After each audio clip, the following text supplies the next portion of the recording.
In today's lesson, we are going to talk about how to solve trigonometric equations. One thing you have to remember that solving trigonometric equations is exactly like solving linear or quadratic equations. The only big difference between solving linear, quadratic, and trig equations is that the trigonometric equations may have infinite number of solutions depending on the interval which is set for the question. Now, the way we solve trigonometric equations is either using graphs and then looking at the x-intercepts. That's one way of doing it if the technology is available. Or we are going to solve trigonometric equations and hopefully we are able to use the special angles that we found previously. Now, when we use the special angles or if we use the inverse function on the calculator, what we are going to find is the reference angle. Now, as we know from the cast rule, for instance, give you one example, that sine is positive in the first and second quadrant. This means that when you find one angle, there is also another angle in quadrant 2 which is going to have the same sign. Now your interval is going to dictate the number of solutions to your trigonometric equations. The first example is the equation sine x is 0.5 and we have to find the solution for x between 360 and 0 inclusively. We know that when sine is equal to 0.5, x, which is the angle, the reference angle is 30 degrees. Now, if you recall the cast rule, sine is positive in terminal 1 and terminal 2. Then it means that if one angle is 30, the other angle, x, again, is 180 minus 30, which is going to be 150. Now, since your interval is between 360 and 0, there is no possibility to find another angle in terminal 3 or 4 because sine is going to become negative. And if we go to terminal 1 again, then it's going to be more than 360. So our final answer is 30 and 150. In the next example, we have cos x is equal to negative 0.5. And again, x is between 360 and 0 inclusively. As I said before, previously, when you're dealing with negative angles, like this one, where the cos of the angle is a negative number, forget about the negative, find the solution of cos x is equal to 0.5. Cos x is equal to 0.5, this means that x has to be 60 degrees. Again, drawing our unit circle, we know that the cos is positive in quadrant 4 and quadrant 1. So our solution has to be in quadrant 2 and quadrant 3. Now the reference angle is 60, so this means that the first angle x sub 1 is 180 minus 60, which is 120. And the other one has to be in third quadrant, which is 180 plus 60, which is going to be 240 degrees. The next question asks us to solve sine 2x is equal to square root of 3 over 2 for x between 360 and 0, inclusively. Again, this time we are going to set y to be equal to 2x. We are just substituting another variable. So we get sine y is equal to square root of 3 over 2. We know that if sine of angle is square root of 3 over 2, this means that the angle, the reference angle, has to be 60 degrees. Now, since, again, sine is positive in first and second quadrant, If this is the first answer, the second one is 180 minus 60 is 120. But since y is equal to 2x, we solve 2x is equal to 60, so x is 30. That's the first solution. And 2x is equal to 120, so this means that x is 60 degrees. So we found two answers, 30 and 60. The next example is tan x is negative 1, and we have to solve it for x between 360 and 0 inclusively. Again, since we are dealing with a negative value here, drop the sign and solve tan x is equal to 1. Tan x is equal to 1. This means that x is 45 degrees. Again, this means the reference angle is 45. By the cast rule, we know that tan is positive in the first and the third quadrant, so our answer, since it's negative, has to be in the second and the fourth quadrant. So the answer x1 is 180 minus 45, which is 135, and x sub 2 is 360 minus 45, which is 315.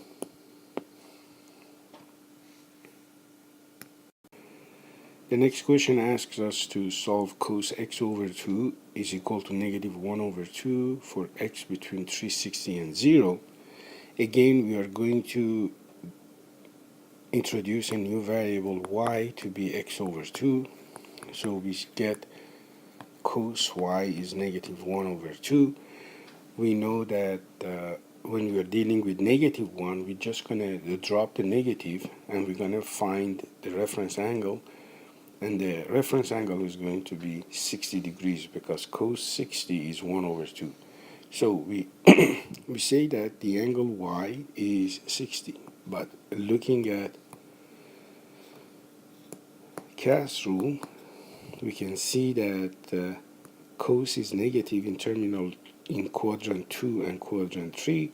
So this means that y is 180 minus 60, which is 120, or y is 180 plus 60, which is 240. Now by definition, we said that y is x over 2. So x over 2 is 120. From here, if we cross multiply, we get x is 240. Since 240 is between 360 and 0, this is one solution. The other solution is x over 2 is 240. This one, 240 over 1. Crisscross, you get x is 480. But 480 is not between 360 and 0, so we have to drop 480. This means the solution is only x is equal to 240 degrees. The next question asks us to solve sine x is negative 1 for x between 180 and negative 180 inclusively. Again, we are going to solve sine x is equal to 1. We get x is 90 degrees. Again, looking at cast rule, sine is negative in the third and fourth quadrant. This means that x1 is 180 plus 90 is 270, and x2 is 360 minus 90, which is again 270. But you may be tempted to say, since 270 is not in this interval, so there is no answer here. But remember that any positive angle, we define the positive angle is the one which is counterclockwise, and we define negative angles to be counterclockwise. Now 270 is this angle. I can represent this angle as either 270, or if I go this way, counterclockwise, I can have x is negative 90. 270 is the same as negative 90. So this means that the solution to this one, x1 is equal to x2 is equal to negative 90 degrees. And you can see that negative 90 is between 180 and negative 180. The next question wants us to solve 2 cos squared x minus cos x minus 1 equal to 0.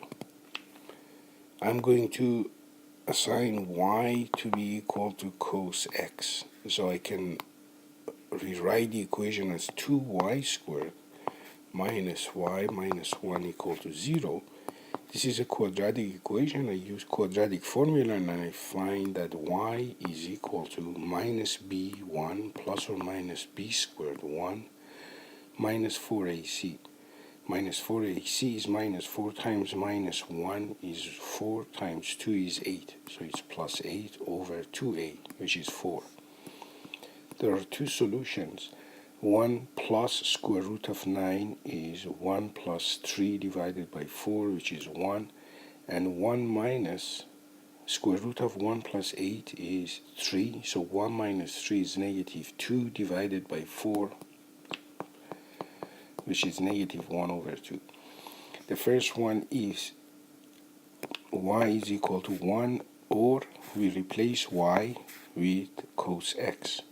This means that x is either 0 or 360, which is valid because both of them are between 0 and 360 inclusively. The other solution is y is negative 1 over 2, which is equal to cos x. Remember, we dropped the negative, so cos x is 1 over 2, so the reference angle is 60 degrees. Since cos is negative, it has to be determined in quadrant 2 or quadrant 3. So the answer is x is 180 minus 60, which is 120, or x is 180 plus 60, which is equal to 240. So we found 4 answers: 0, 360, 120, and 240. The next equation is 5 equal to 4 cos 60 times x minus 45 degrees plus 1 for x between 360 and 0.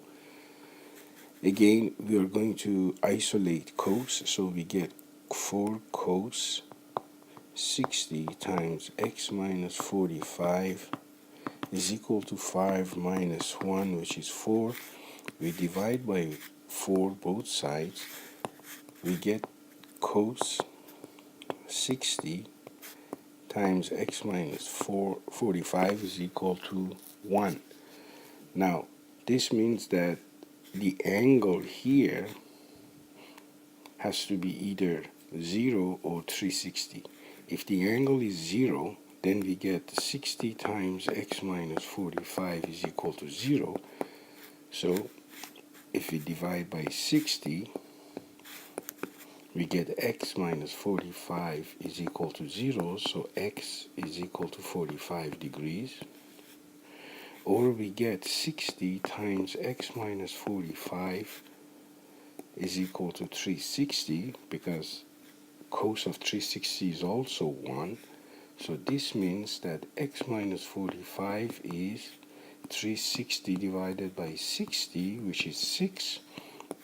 So if we move negative 45 to the right, I get x is 45 plus 6, which is 51 degrees. So this means there are two solutions, 45 degrees and 51 degrees, and both of them are between 360 and 0. The next example asks us to solve sine squared x minus 1. We are going to isolate sine x by moving negative 1 to the right, so I get sine squared x is equal to 1. Taking the square root of both sides, I get sine x is plus or minus 1. Let's solve sine x is equal to 1. Since sine x is 1, we know from special angles that x can be equal to pi over 2, which is 90, Now, if you recall from previous unit, we talked about coterminal angles. So for angle x equal to pi over 2, the coterminal angle is the one that you add 360 to this angle. 360 is really 2 pi. So 2 pi plus pi over 2 becomes 4 pi over 2 plus pi over 2, which is 5 pi over 2. This means that the angle 5 pi over 2 also has sine x equal to 1. Add another 4 pi over 2 to this one, you get 9 pi over 2. Another one, 13 pi over 2, and so forth. Now let's solve the equation sine x is equal to negative 1. From here, we get x is 3 pi over 2, 270. Again, we go with the coterminal, so add 4 pi over 2 to this one, you get 7 pi over 2. Add another 4 pi over 2, you get 11 pi over 2. Another one, 15 pi over 2, so forth. Now, these are for positive angles. Remember that we can go also to negative angles by adding negative 4 pi over 2 to all of these using the coterminal terminology. So if you look at these angles here, if I go 4 pi over 2 to the left, I get pi over 2 minus 4 pi over 2. I get negative 3 pi over 2. So for the first one, I can write pi over 2. If I go to the left, negative 3 pi over 2. Another negative 4 pi over 2, negative 7 pi over 2, and so forth. And to the right, I get 5 pi over 2, 9 pi over 2, 13 pi over 2, and so forth. For these, I have 3 pi over 2, 7 pi over 2, 11 pi over 2, 15 pi over 2. And if I go to the left by 4 pi over 2, I get negative pi over 2, negative 5 pi over 2, and so forth. These are the solutions to these trigonometric equations. But we can make life a little bit easier for ourselves. If you put the numbers together, you get pi over 2, then 3 pi over 2, then 5 pi over 2, then 7 pi over 2, and so forth. If I go to the left, I get negative pi over 2, then negative 3 pi over 2, then I get negative 5 pi over 2, and so forth. If you look at the pattern, I can write it much easier. I can say that x is an odd number. Look at the coefficients. 1, 3, 5, 7, negative 1, negative 3, negative 5. So I can write an odd number. I can write an odd number using the expression 2n plus 1, and then a division by 2, all of them, times pi, and n is any integer. So if n is 0, I get 1 over 2 pi, which is this one. If n is 2, if n is 1, I get 2 times 1 is 1, 2 plus 1 is 3, 3 over 2 pi, which is this one. If n is 2, I get 2 times 2 is 4 plus 1 is 5 divided by 2 times, which is this one. If n is negative 1, I get negative 2 plus 1 is negative 1 over 2 times pi, which is this one. If n is negative 2, negative 4 plus 1 is negative 3 over 2 pi, which is this one, and so forth. So either this one I can write, or I can write simply this equation with the condition that n can be any integer, positive or negative. The next example is a word problem which says that in one area of the Bay of Fundy, the tides cause the water level to rise 6 meters above average sea level. So we know that the max automatically is 6 meters. And to drop 6 meters below, so the mean is going to be 6 meters. And one cycle is completed every 12 hours, so period is 12 hours. We can assume that a sine function can be used to model this situation. Now the first part says if the water level is at average sea level at midnight, so at midnight the height of the water is 0. Draw a graph to show how the depth of the water changes over the next 24 hours. Assume that at the low tide, the depth of the water is 2 meters. If we just ignore this last part of the word problem, then our graph is going to look like this. At midnight times 0, the height of the water, this is 6 meters is the maximum and 6 meters is the depth. The height of the water at time 0 is 0, then it goes up to a maximum after 6 hours. Then at 12 hours is going to get to 0, then it's going to go down at time 18, which is 6 in the afternoon, and then it goes back to 0 at 24 hours. So it's going to look like this one. This is when we do not have this condition. Assume that the low tide, the depth of the water is 2 meters. But since we have this one, this means that this is the depth of the water. Right now is 6 meters. But the question says that the depth is 2 meters. This means that our graph, which is this one, has to be shifted up 8 units. Here is 6. When this one is shifted up 8 units, we're going to have a graph like this one. Now this one is the depth of the water, which is going to be 2 meters. So our phase shift is going to be 8 meters up. Now, to write the equation, which is the second part of the problem, to write the equation, we have the following information.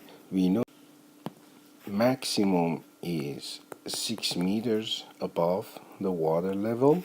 Minimum is 6 meters, so it's -6.